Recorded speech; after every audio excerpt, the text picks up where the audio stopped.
안녕하세요. 이번 시간은 소묘 두 번째 시간 채색화의 종류에 대해서 알아볼 수 있도록 하겠습니다. 그런데 저번 1첩 시간 수업을 하고 선생님이 실기를 하라고 했죠. 손그리기를 하는데 지금 많은 학생이 되게 궁금해하는 사항이 손바닥을 쭉 펴놓고 그대로 손바닥을 뺏겨서 그리면 되지 않습니까?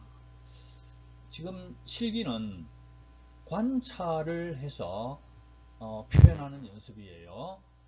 관찰하는 훈련, 관찰해서 어떻게 표현하는 훈련을 하는 것이기 때문에 손바닥을 바닥에 대놓고 그린다 하는 것은 이것은 안 됩니다. 그는 관찰 실력이 향상되는 게 아니에요.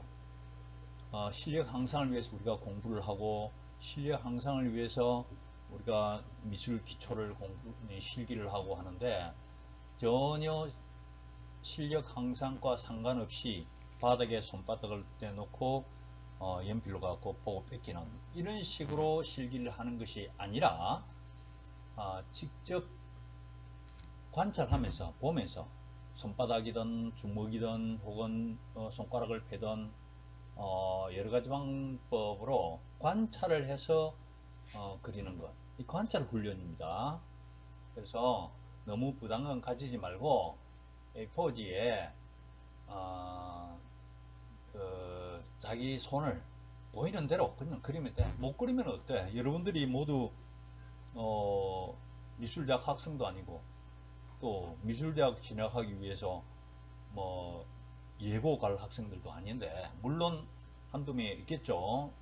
그렇지만은 대부분의 학생이 미술 수업을 그냥 우리가 인생을 합리화하고 아름다운 마음을 갖고 즐겁게 하기 위한 뭐 이런 과목으로 생각을 해야지, 너무 부담스럽게 생각을 하고 선생님이 실기하라 하는데 이걸 또 부담 가지고 이거 어떻게 하지 뭐 이렇게 생각을 하지 않도록 합니다.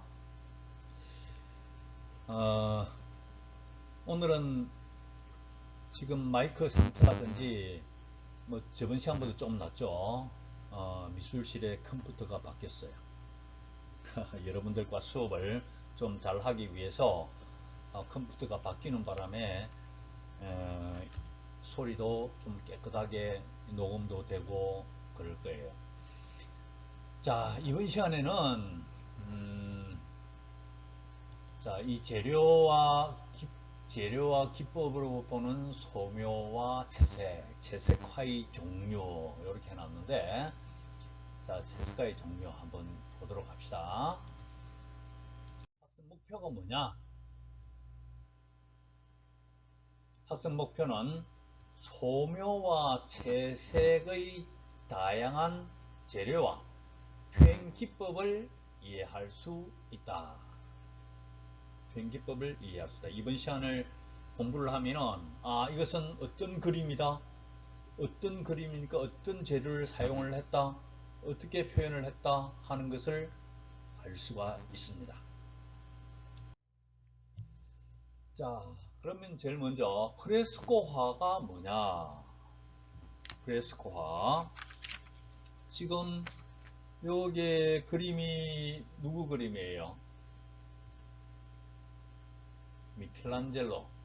미켈란젤로가 그린 아담의 창조. 이 아담의 창조, 이것이 프레스코화로 그린 거예요. 자, 미켈란젤로는 어떤 사람이냐? 이 사람은 이탈리아 사람입니다. 지금 현재 이 그림은 이탈리아 시스티나 예배당 천장화의 부분이에요. 선생님은 직접 몇 년 전에 이 그림을 직접 봤습니다. 아주 천장에 기다랗게 쫙 그려놨는데 너무나 눈을 뗄 수 없을 정도로 너무나 웅장한 그림이었어요. 미켈란젤로가 교황 율리우스 2세의 주문을 받아서 그린 시스테나 성당 천장화 중에 이것은 한 장면입니다. 이 작품은 예배당 입구에서 출발하여 구약 성서, 구약 이야기가 전개되는 중간 지점에 그려져 있는데, 이는 창조주가 최초의 인간 아담에게 생명의 힘을 불어넣는 순간을 묘사하고 있는 것입니다. 윤곽선이 분명하고 단순하고 해서 20m 떨어진 바닥에서 올려봐도 그림을 보기가 아주 쉬워요. 신에 대한 신뢰와 존경의 눈으로 바라보는 아담과 두 손이 맞닿은 지점이 전체 화면의 초점을 이루며 시선을 집중시키고 있어요. 미켈란젤로는 유화가 이미 유행하고 있던 이 시기에 전통적인 프레스코 기법으로 거의 혼자 힘으로 이 거대한 작품을 완성을 한 것입니다. 자, 천장 예배당 백화 천지 아담의 창조. 자, 프레스코는 벽에 바른 해 반죽이 마르기 전에, 자 여기 봐요. 벽에 해 반죽 이게 마르기 전에, 지금 이 부분, 자 벽에 바른 해 반죽이 마르기 전에 안료로 그리는 백화 기법이다. 그러니까 여기 쭉쭉 갈라진 거 있죠. 갈라진 거 이거는 해가 이제 마르고 나면은 좀 그렇게 갈라지는 경우가 있어. 그런데 약간 갈라지고 해도 이게 갈라진 게 보이죠? 갈라지도 그렇게 어색하지 않고, 그래도 너무 멋있다, 황홀하다 싶을 정도로 그래요. 직접 보면은. 자, 채색화의 종류 중에서 이 프레스코는 벽에 해반죽을 발라가지고 거기 마르기 전에 안료를 그려서 안료가 해 속에 스며들게 만드는 기법, 그 기법이 프레스코화다. 대표적인 작품은 아담의 창조, 미켈란젤로의 작품. 이 아담의 창조 어디에 그려졌다? 시스테나 대성당 천장백화다. 천장백화, 천장화다. 다음, 자 이게 템페라예요. 템페라. 아 이쁘다, 그죠? 자, 이는 제목이 뭐냐? 비너스의 탄생입니다. 비너스의 탄생. 비너스 뭐지? 미의 여신이죠. 자, 템페라화는 어떤 것이냐? 이거는 안료에 달걀 노른자와 악교를 섞어서 만든 것입니다. 건조가 빠르고 광택이 있다. 우리가 계란을 갖다 손에 쭉 묻혔다. 그러면은 조금 반질반질하고 그렇죠. 자, 그와 같이 이 광택이 있어요. 자, 달걀 노른자, 그 다음 악교, 그 다음 그 안료. 악교는 굳히는 그런 목적이지. 안료는 색깔이고. 자, 이 보디첼리, 이 사람은 어떤 사람이냐? 보디첼리도 이탈리아 사람이에요. 지금 이 비너스 탄생, 이것은 이 그림은 그리스 로마 신화를 바탕으로 그린 것으로 제피로스와 아우라에 이끌려 카트라의 해안에 도착한 비너스의 모습을 포착한 것이다.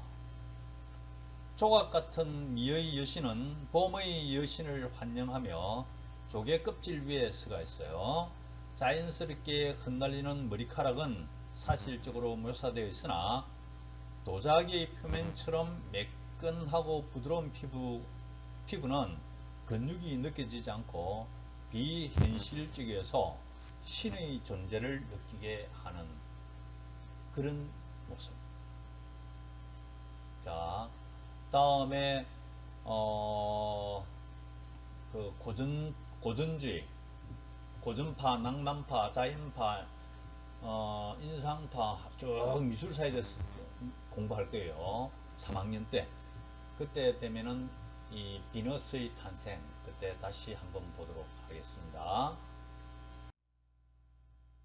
자, 또 채색 종류, 채색 재료의 종류로서 가장 많이 쓰이는 유채화, 이걸 그냥 우리가 일반적으로 유화라고 이야기를 해요. 유화라고 합니다. 유채화 혹은 유화하고 또 이제 수채화가 또 많이 쓰이죠. 수채화. 유화는 뭘까? 유화는 기름을 안료를 갠 게 유화예요. 기름을 쓰고 테레핀이나 닌시드나 뭐 이런 기름을 쓰는 거야. 이 기름 유자가 이렇게 한자로 이렇게 요래요. 기름. 이렇게 기름 유자. 기름으로 쓰는 게 유화고, 수채화는 물을 섞어서 만드는 게 수채화예요. 자, 이것은 누가 그린 것이냐? 네덜란드 사람 페르메이르, 우유를 따르는 여인, 하녀, 우유를 따르는 하녀, 페르메이르, 네덜란드 사람. 자, 17세기의 장식이 없는 실내에서 건강해 보이는 젊은 여자가 우유를 따르는 일에 집중하는 모습을 그린 작품이다. 소음이라고는 우유가 흐르는 소리밖에 없을 것 같이 고요하고 마치 시간이 정지된 느낌마저 준다. 창가에서 은은하게 비쳐 들어오는 빛이 얼굴 및 피부에 부드럽게 굴곡을 만들어내고 있으며, 여인에게 떨어지는 빛은 창백한 팔뚝을 강조하고 관람자의 시선은 관람자의 시선은 우유로 이끌어준다. 여인의 상의와 앞치마의 노란색과 푸른색은 밝게 빛나고 탁자 위의 푸른 청과 물건에서 반복된다. 탁월한 빛과 그림자의 처리, 친밀하고 따뜻한 분위기, 사실적인 세부 묘사가 잘 살아있는 그런 그림이다.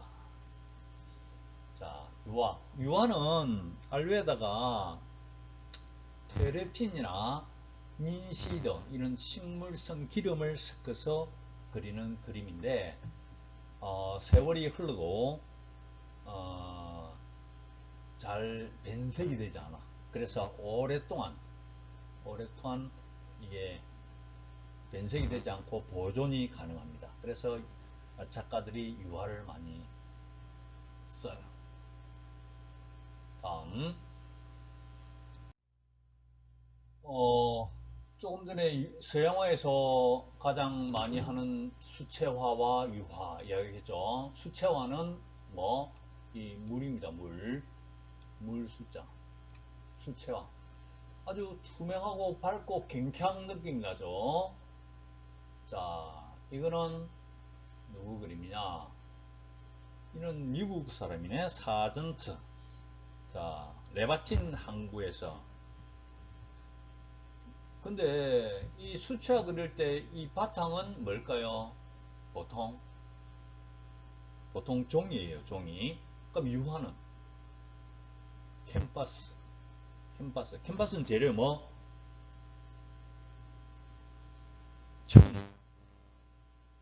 천 중에서 어떤 천이냐 하면은 마대, 삼으로 만든 좀 까칠까칠한 그런 마대로 되어 있는 그런 걸 갖고 캔버스 자료를 많이 해요. 삼은 질기고 오래 갑니다. 그리고 이제 우리가 유화에서 캔버스를 사면은 하방이죠. 하방에 가서 캔버스 사면은 그 천에 일단 하얀 물감을 먼저 쭉 칠해놔져 있어. 하얀 물감으로 쭉 1차 칠해져 있는 그런 캔버스를 사요. 거기에다가 이제 유화를 처음 그릴 때 이제 바탕에 뭐 흰색 물감을 먼저 백그라운드 형태로 쭉 칠해놓고 뭐 그릴 수도 있고 뭐 그는 작가가 알아서 그리는데 일반적으로 밑에 그림 물감을 바탕 칠을 해놓고 그 다음 스케치하고 그 다음 채색 유황 물감 가지고 이제 그림을 그리고 이렇게 하고 수채화는 이 종이에 연필이나 뭐 다른 어떤 소묘 재료로 스케치를 하고 그 다음 수채 물감 가지고 상세하게 이렇게 표현을 합니다. 사전투의 사람은 항구에 정박해 있는 배의 모습을 묘사한 작품인데 수채화의 특성을 살려 맑은 날의 강렬한 햇빛과 배의 그림자, 물결과 물결에 반사된 배의 그림자 등을 산뜻하고 투명하게 표현을 하였어요. 선의 중첩에서 밑에 색이 드러나면서 햇빛의 반사와 투명한 물의 효과가 잘 나타나 있죠. 항구에 정박해 있는 배의 모습은 정적이지만은 다채롭게 반짝이는 물빛과 배에 반사된 햇빛은 화면에 활력을 이제 불어넣고 있는 것 같아요. 자, 이 하나하나가 이렇게 이제 이렇게 보면은 또 물결같이 이렇게 딱 표현해놨지, 그죠? 자, 물결같이. 이거는 물이 반사된, 배에 반사된 것 같은 이런 걸 또 붓으로서 표현을 해줬고. 자, 그 다음. 아크릴화. 자, 아크릴은 우리가 그 많이 접하는 현대에 많이 접하는 그런 재료죠. 근데 이 아크릴화 같은 경우는 그 굳고 나면은 빨리 말라. 이는 그 유화보다도 건조가 빠릅니다. 유화보다는 건조가 빨라. 그런데 좀 반짝반짝거리는 것도 있고. 그런데 좀 뭐 쌤이 생각하기에 좀 가볍다 유화보다는 하는 이런 느낌도 있어요. 그리고 색채도 다양하고 그래. 지금 이 작품은 누가 그렸느냐 하면 크레이거 마틴 영국 사람이죠. 크레이거 마틴. 자, 일상생활에서 흔히 마주치게 되는 여러 가지 사물들을 조형적으로 배치하고 원색의 느낌을 살려 채색한 영국의 팝아트 작가 크레이거 마틴. 팝아트 작가. 팝아트, 옵아트. 이는 다음에 미술사 시간에 다시 볼 겁니다. 그는 시계, 의자, 선글라스, 신발, 컵 등 일상생활 속에서 흔히 볼 수 있는 사물들을 가지고 실제 사물에는 존재하지 않는 성과 색을 이제 부여를 해요. 실제와 닮은 듯 보이지만 똑같지 않아요. 이 이미지는 사물에 대해 우리가 갖고 있는 생각, 사물 그 자체가 아니라 사물을 분류하고 구별하기 위해 우리가 사용하는 인식의 도구의 모사, 뭐 이런 걸 나타내는 것이에요. 게임기는 아크릴 물감의 특징을 살려 단순한 배경 위에 깔끔하고 균일하게 채색되어 있고, 그는 일상적인 오브제들을 주제로 이미지와 선, 색채 사이의 밀접한 관계를 만들어냈어요. 아크릴화는 균일한 두께로 덧칠이 가능한 레이어 기법의 효과적인 재료로 이러한 팝아트의 현대미술에서 이 아크릴이 주로 사용했어요. 옛날에는 아크릴화 거의 안 그렸는데 이 현대미술에서 아크릴화가 자주 등장을 합니다.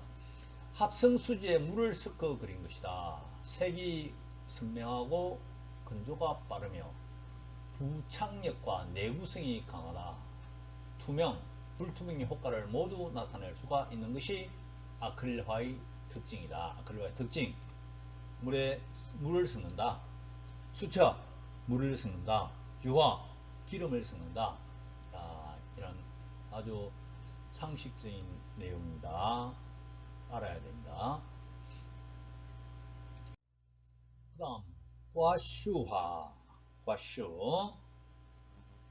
과슈는 또 어떤 것이냐, 이거는 안료에 수용성 아라비아 고무액을 풀어서 만든 불투명 수채 물감이에요. 불투명 수채 물감. 안료에 수용성, 물에 녹는 아라비아 고무를 이 물감하고 같이 이렇게 만든 물감을 또 안료를 섞어서 만든 수채 물감이다. 색조는 선명합니다. 근데 유화와 같이 광택이 없어요. 반짝반짝한 광택이 없어. 마르고 나면은 색이 밝아진다. 가장 밝은 부분은 흰색 물감으로 명도를 조절을 하여 표현을 하기도 한다. 이게 누구 작품이냐? 우리나라 사람 김한기. 이 사람 아주 유명한 사람이에요. 어디서 무엇이 되어 어떻게 만나랴 하는 이런 작품을 또 제작한 사람이에요. 자, 지금 현재 이 작품 새와 달, 광택이 없는 불투명 수채 물감인 과슈는 유화의 질감을 지니면서도 흡수성이 아주 빠른 특성을 보이는 재료이다.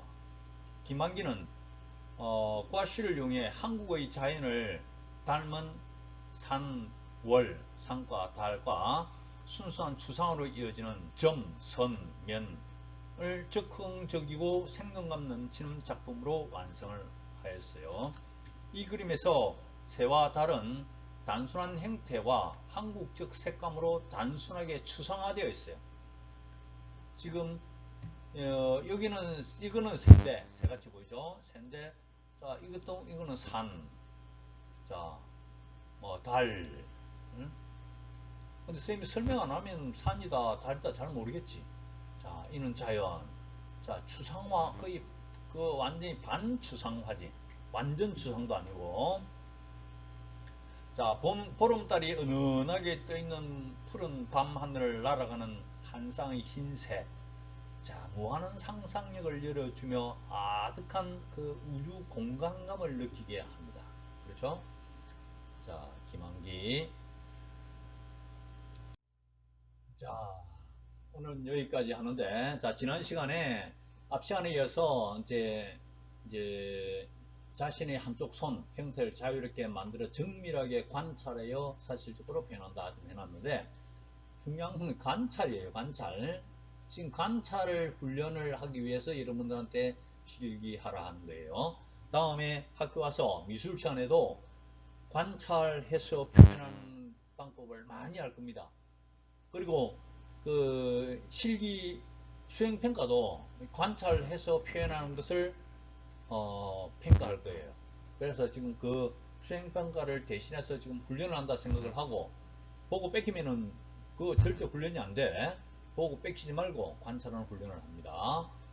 자, A4지니까 아예 뭐 16절지를 하든지, 안 그러면은 그 5절지 다음에 수업 시간에 반드시 사야 될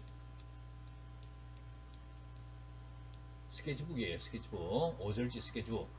4절 하면 너무 크고 하니까 5절지 스케치북을 사가지고 그것을 해도 되고, 그렇지 않으면 16절지 부담없이 그냥 내 스케치북 지금 사러 갈 시간이 없다, 사회적 거리두기 때문에 시간이 없다, 그러면은 16절지 종이에 그대로 그려도 됩니다.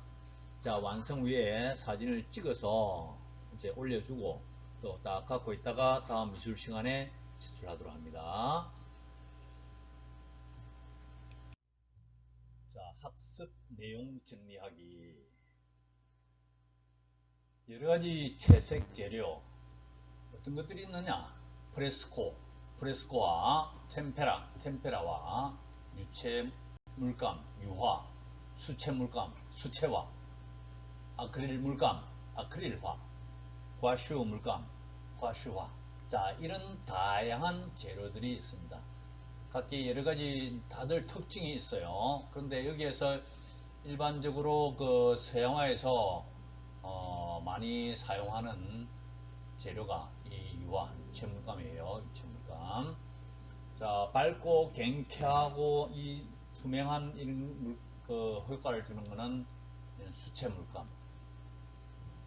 자, 그러면은 이번에는 이번 시간에 수업한 내용을 한번 정리를 하고 했으니까 문제를 한번 풀어보도록 합니다. 자, 확인평가 1. 안료에 달걀 노른자와 아교를 섞어 만든 것으로 건조가 빠르고 광택이 있으며 섬세하고 선명한 색조 표현이 가능한 채색 재료는 뭘까요? 뭐죠?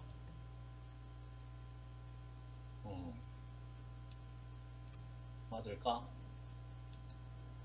자, 템페라 맞습니다. 밑에 것도 나와버렸네. 기름으로 개어서 그림으로 보존성이 뛰어나고 혼색 및 중색이 용이하며 칠한 후 끓여내어 다시 볼 수 있어 회화 표현에 매우 적절한 표현 재료. 자, 유체물감입니다. 유화. 자, 여러분들 수고했어요. 다음 시간에 또 여러가지 표현에 대해서 볼 수 있도록 하겠습니다. 실기 열심히 하세요.